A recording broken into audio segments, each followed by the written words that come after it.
But Not the Hippopotamus by Sandra Boynton. A hog and a frog cavort in the bog, but not the hippopotamus.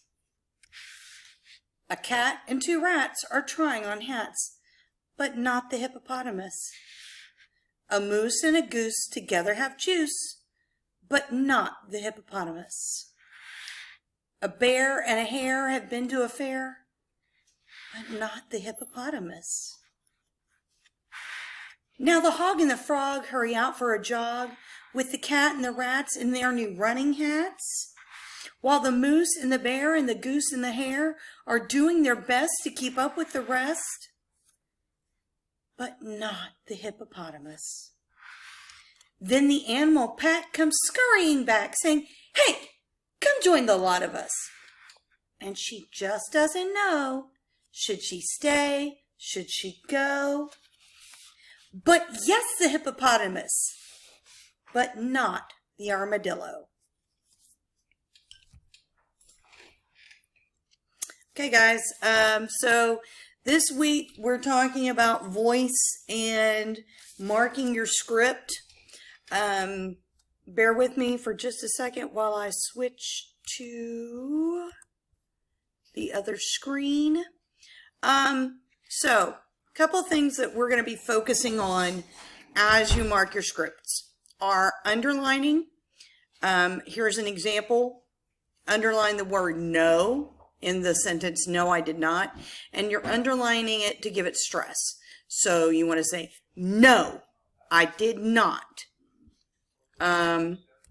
Sometimes you're going to want to underline twice to give more stress or emphasis to a word. I don't care. Pauses. We use backslashes to indicate pauses. It was spooky.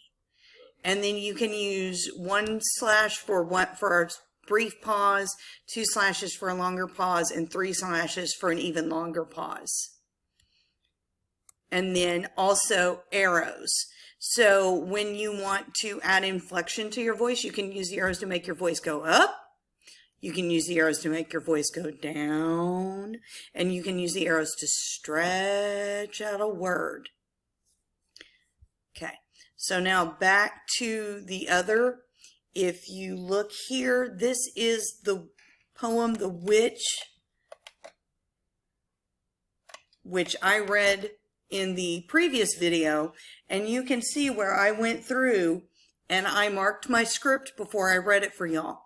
You can see that I use the backslashes to indicate pauses, and you can see if I show you this other copy that I made sure that every time there's a comma, I added a slash for a pause, because a comma is a written indicator that you need to pause. And so I went through, and every time there was a comma, I added a slash, sometimes 2 slashes because I wanted a longer pause.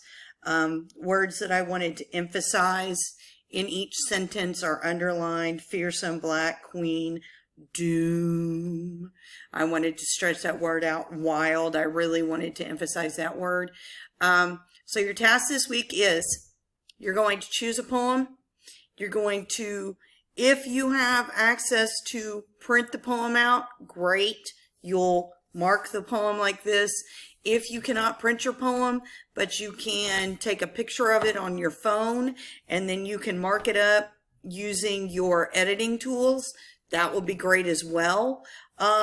If you choose to do a picture book, obviously you can write on the poems. You cannot write on the picture book.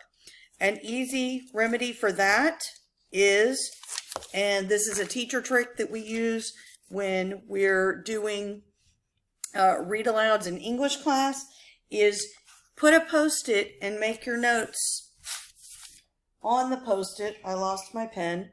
About what you want to emphasize. So a hog and a frog cavort in the bog.